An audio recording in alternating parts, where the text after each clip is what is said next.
Yo, welcome to our Inzo mini-series. Today we'll be exploring one of my favorite things about Inzo, which is world building. The video is going to be divided into 3 different parts. We're first going to listen to Young Majestic by Inzo and kind of understand and decipher what we're hearing exactly. And then we're going to talk about words, producer terminology, that you can actually just look up into any sample library like Splice, and you'll pretty much have the sound design ready for you right there and then. Then after part 2, we're going to be making those sounds from scratch and doing a whole bunch of new sounds from scratch. So definitely stick around for the whole thing, but I think that after this video, you'll be able to immerse your listener into pretty much any kind of world you want. And honestly, I wish I had seen this video like 5 years ago. Would have really saved some time for me. If we get this video to 1,000 likes, I'll continue the series and we'll be exploring some bass sound design as well as his mixing, because Inzo has some really cool and unique mixing. So don't forget to leave a like. It's totally free and you'll get more lessons from me. And this entire video and this mini series is to celebrate my first label release,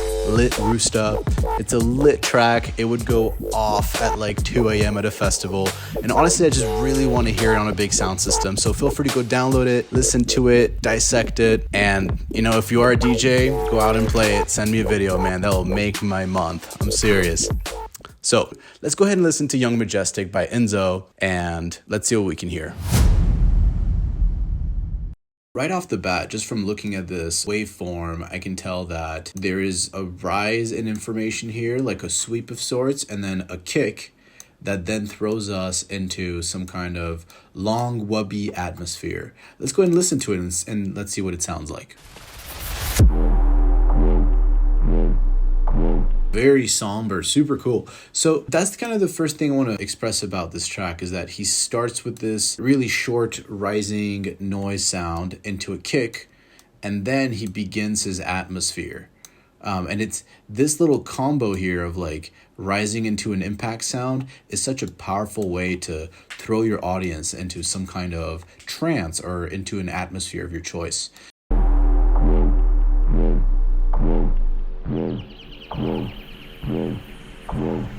Notice there's some bird sounds that occur. There's a rise in atmospheric sounds. There seemed to be some kind of fundamental frequency of a horn around this area. All of these things come together to contribute to a sound palette, which really builds a nice atmosphere. Oh, I can hear another riser. And look at that, we hit it again. So we got a cool riser, sweep thing into a kick. And once again, you can hear a lot of the elements are lingering after this, right? Which adds to this hypnotic vibe we're going for. By the way, I'm sorry I stop every 3 seconds, but if I just played this through, like I would get copyright striked. So it works in several ways for me to stop and talk about each section.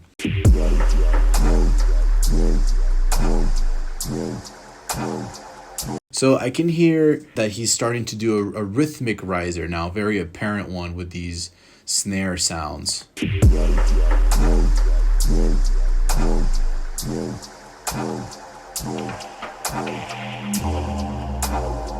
And here comes the final riser.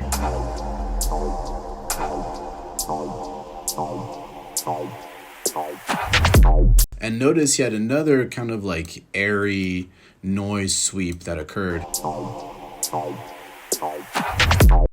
All right, so we'll get into like bassy stuff next time, but in terms of atmosphere, there's plenty to learn right here.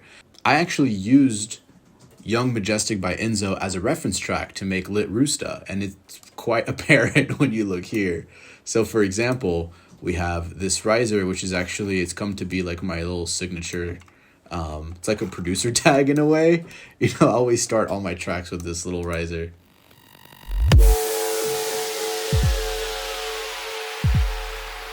So as you can hear, we have this little glitchy thing, and then there's the kick, and then a whole bunch of elements that have a ton of reverb and echo on them.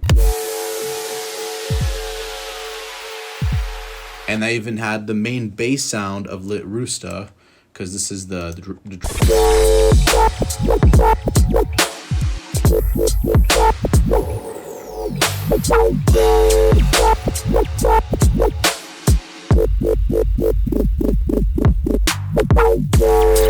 So I had that bass sound kind of echo as like a Chekhov's gun, you could say, where I'm letting everyone know, like, hey, this is the bass sound that's come in later, and it's echoed and airy until then. So anyway, now let's go ahead and talk about some producers' words, because really you can get all of these sounds by just looking up a couple words on Splice. I think one of the most immersive ways to begin a song is with a sweep. And a lot of producers do this. You could go as simple as just to reverse some kind of percussive like open hi-hat or cymbal, or you can get a lot fancier. But the word sweep is essentially a sound that gets gradually more intense over time. If you look up the word sweeping, you'll start to hear these types of sounds.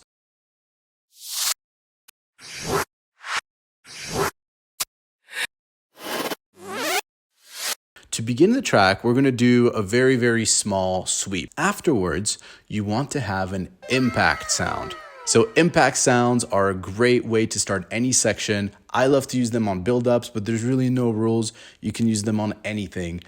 After your impact sound is when you want to have downlifters, is what they're called. I've heard them referred to as falls as well before. And you could even accompany that with a sub drop. These are all words that you can just look up into almost any sample library, and there will be tons of options for you right away. And you know, on that note, I think it's kind of silly that we're so scared of AI. I mean, I'm not, but I know a lot of producers are. And honestly, if I were to take Splice and just call it music AI and tell you that, hey, you know, all these sounds are AI generated, people would be in an uproar right now. So we've had access to pretty much infinite generation of sounds that we haven't made by looking up and typing in words, you know? So I think, you know, it's already been over, dude. So don't worry, man. Don't worry about AI. So now that we have the super long downlifter and, you know, the energy is really starting to come down, we need a way to bring the energy back up. And a great way to do that is with literally just the word riser. You can look up the word riser in any sample library and it's going to give you tons of options. You just let that riser run for as many bars as you want, and then they'll bring you all the way to the drop. So you can actually repeat this kind of like wave where it's, you know, a sweep up into some kind of impact and a kick that throws the listener into this splash of reverb, and then you slowly bring it up again with the riser. And you can do that 2 to 3 times as you go from your intro to your verse to your build and finally to the drop. So let's take a look at how we can actually make these sounds, because that's honestly the fun part to me, is like making stuff from scratch. The best ways to support my channel are totally free. You just go listen to my music, like, subscribe, follow me on Instagram. If you do want to learn from me, I do teach one-on-one lessons. So feel free to join me at my music retreats. My friends and I, we love hosting music retreats. It's honestly the fastest and most fun way to learn. There's a form in the description. You can just fill that out and I'll reach out and hopefully we'll have you come over sometime. All right, so let's start with sweeps. And of all percussive elements, my favorites to use are either crashes or cymbals. You could do open hi-hat, and honestly, you can do any sound that starts with a lot of white noise and ends with total silence. And you know what? You could actually take literally any sound that's continuous and just shape that into a reverse sweep. Let's go ahead and search for a crash. Boom. Then we press R, and that's going to lead us to the next part. So there's your sweep. After this, we're going to need our impact. And if we look impact, we'll have some good options. That's a classic.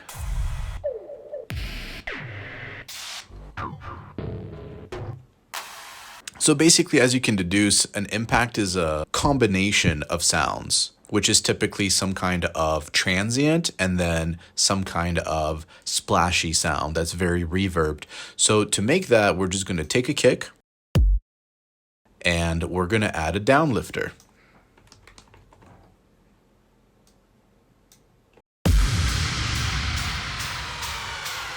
That's a pretty epic downlifter, but worry not if you don't have one. There's several ways to do it. A transient, typically I like to take like a closed hi-hat and really make it quick, and then you add tons of reverb and you can have tons of fun with it. Just as long as your reverb has a very long tail, it will sound cool. So let's make it from scratch. Let's get a closed hi-hat. Any of these will do. I'll randomly take this one. Cool. Then you go to a reverb of your choice. I always go for Valhalla, but I'd like to make these tutorials use a minimum amount of third-party plugins. So we're gonna go down here and make the decay super long.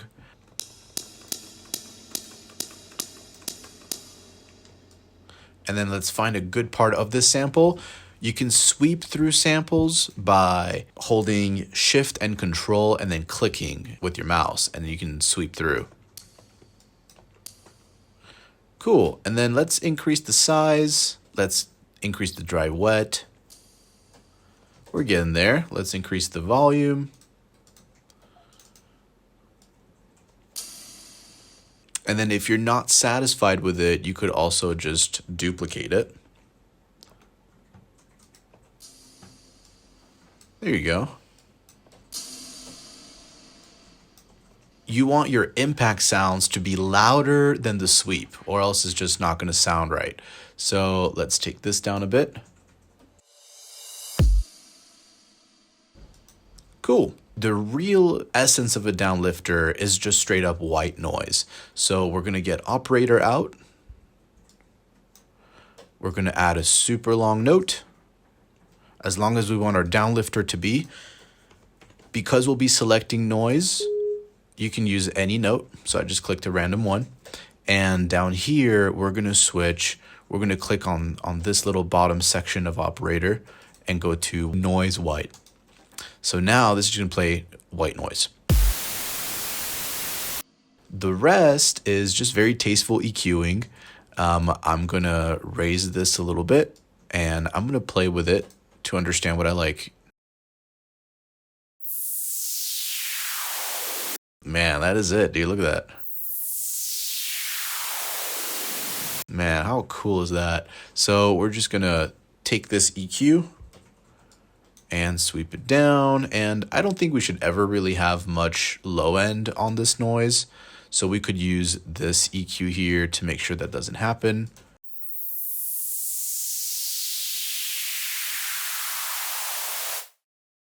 Cool. Let's make that even longer, actually.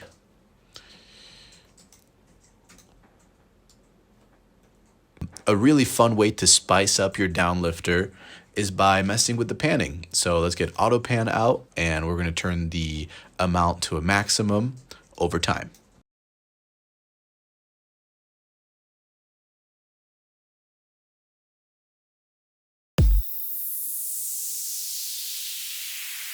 And we can mess with the rate. We can start super fast and have it chill out over time as well. Yo,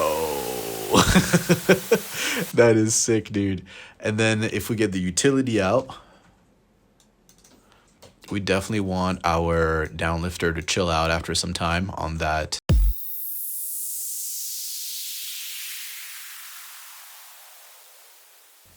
Dude, perfect. Now, this little splash isn't doing much, so I think we could benefit from just a crash as well. So we get a crash here.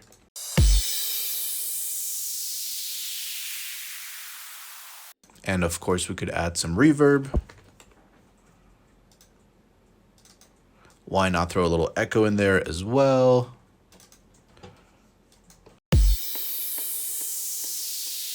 Not a fan of that initial sound.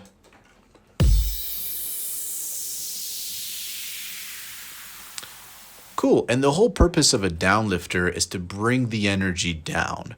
So something we can do, the note or note-wise, is to have the pitch drop as well.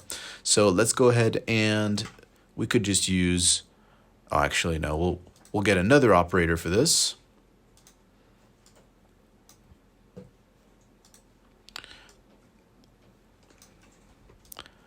this time the note does matter. So you would want it to be in the key of the song. So if our song is in D minor, you'd want to be in D for the note. Sub drops are exactly what you think it is. It's a sub that is dropping in pitch. So we can do that by first making sure we have a sub. So that's going to be D0. And then having the fine here go down all the way from the top to here. Let's try that. Cool, we can have the volume drop off as well.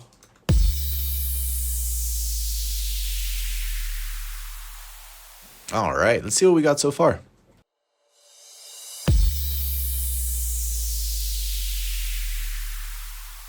So let's do the same thing as the sub drop, except a couple octaves higher. And we could add some reverb on that, just to have that in the background a little bit.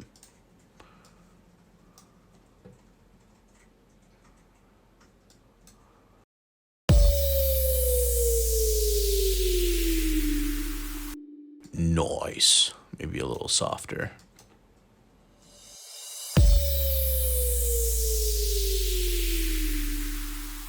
Cool. And then I think that the second sound could just be longer, so we'll have it drop over the entirety of this section. And the volume can also drop from there. This sounds a little shitty to me, and I think it's because we're in beats mode. So let's remove that.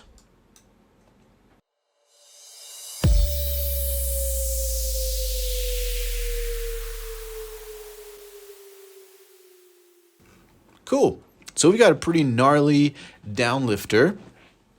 And just to kind of review, we are sweeping up with a crash, using a kick and a reverbed transient. And by the way, like if you use Valhalla, this sounds like way better. But I'm just using stock plugins so that anyone could do this. And then you can use a crash, which we echoed and reverbed. We're using a white noise. I think that's kind of the main one, is white noise that is a high pass that is dropping all the way down. And if you have a little resonant peak throughout, I think it's a really nice touch. And some auto pan is a fun way to spice it up. And then we have a sub drop and just a regular note dropping. So the entire thing all together is going to sound like this.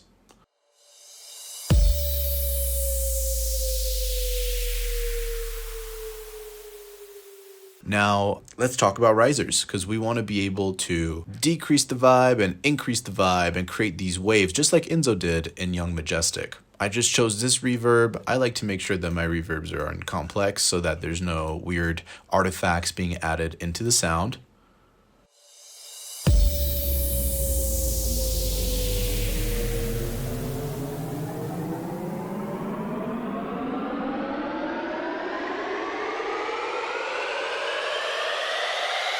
If you really think about it, this riser is actually all of this just backwards. Pretty much, you know, so that's an important takeaway there. And now we can get to the secret sauce, which is really what this video is all about, creating a world. A really, really fun way to do this is with another secret word that you're only going to hear if you stuck around this whole time, and that's feedbacker.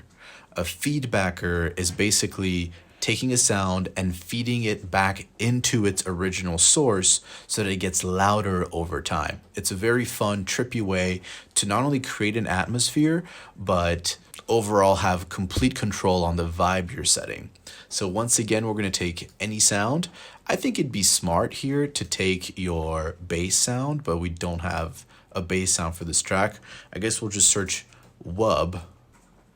So this is the sound we're going for. We're going to pretend like that's a big part of our drop later. And what we're going to do is we're going to get an echo out.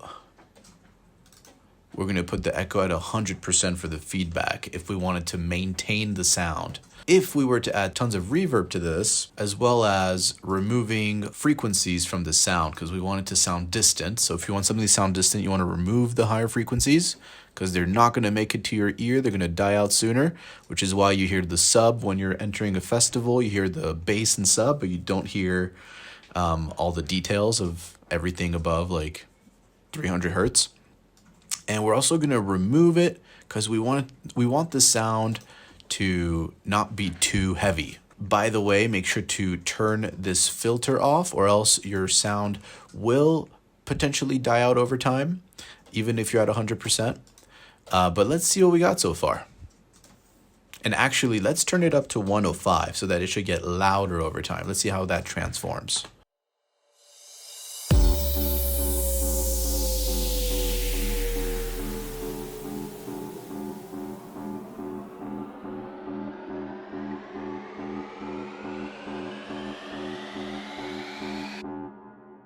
That was pretty cool, but honestly, I'm not feeling this little sine wave that's dropping. So that's the first thing I'm gonna remove. And then aside from that, I think we could benefit from another wub around here that is one semitone higher. And then we can go right back into feeding it again. There you go. Also, what I'm going to do is let's test to understand how much of an echo we really want exactly in this. Let's try 110. It can get chaotic pretty fast, so you want to be careful. Make sure you have your hand near the master volume of your entire studio, because if you don't know where that's at and Ableton freezes, dude, your speakers are going to make awful sounds, dude. Also, it definitely helps if the EQing is before the echo. That was kind of silly of me. If we want the sound to morph over time, you don't want to cock block the higher frequencies. So let's try that one more time. Sorry about that.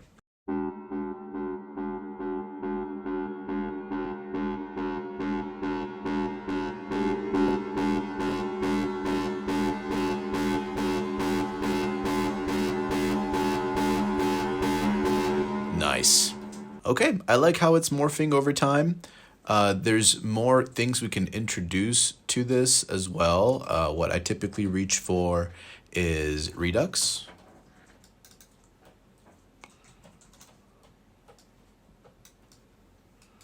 And if we were to pretend like this is where the drop's going to occur, we could take all of it out.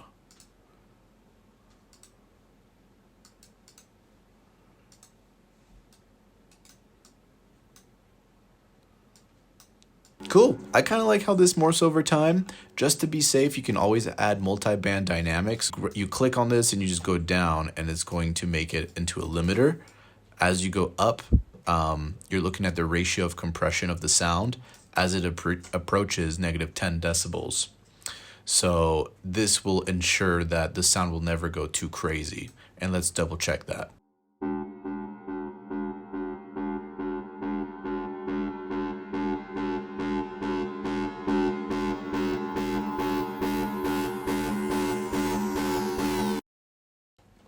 Cool.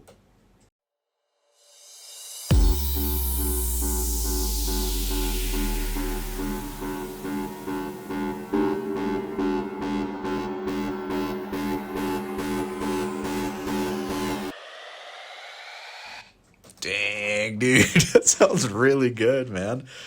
So I guess if you want to make a riser, you could take any sound and have it increase in pitch over time. Let's first do it with this sine wave.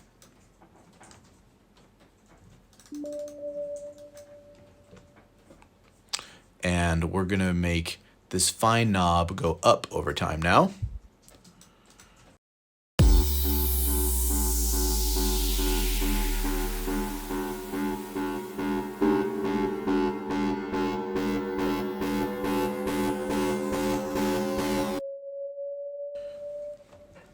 Cool. So I think that sounds pretty awesome. As you can see, this wub thing here, you can do that with any sound. Vocals work great with this. So let's take Money Mar. And we'll take this part. And let's see what that sounds like.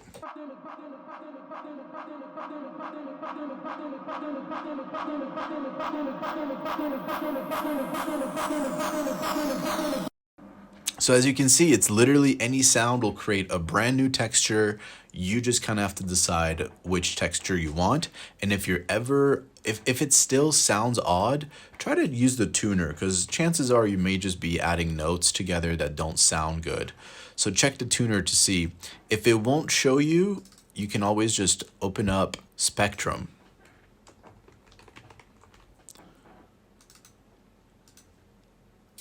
We'll turn it down because we don't need any volume for this.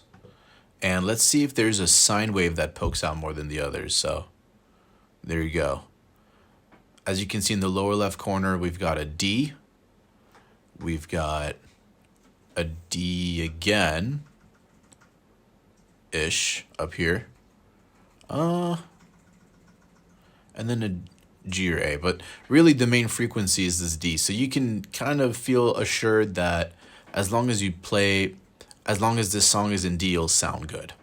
Now, there's actually a ton of other producer words we didn't talk about that I'm gonna tell you now because you stuck through the whole video, and I'll be doing a video on those words as well, which is like honestly way more interesting than this, unless if you're a bass head, you would definitely agree at least. But those words are throws, bass fills, bass hits. So if we get this video to 1,000 likes, I'm going to be dropping a banger of a tutorial where I go through all these words, and basically with this video and the next one, you should be making bangers. If you love this stuff, and especially if you want to be surrounded by like-minded individuals that also love this stuff, I highly recommend signing the form in my description of this video. It's basically for music retreats. My friends and I do them all the time, and it's the best way to learn. It's so fun. You spend all of your time laughing, eating amazing food, sometimes even sightseeing, and then making bangers, you know, either all night or whenever you feel like it. So I highly recommend joining us. There's a form in the description. You can just fill that out. And aside from that, guys, thank you so much for sticking this long. Thank you so much for watching the entire video. Once again, if you want to support the channel, go listen to Lit Roosta, and I will see you guys next week. Let's get the video to 1,000 likes. Take care, guys.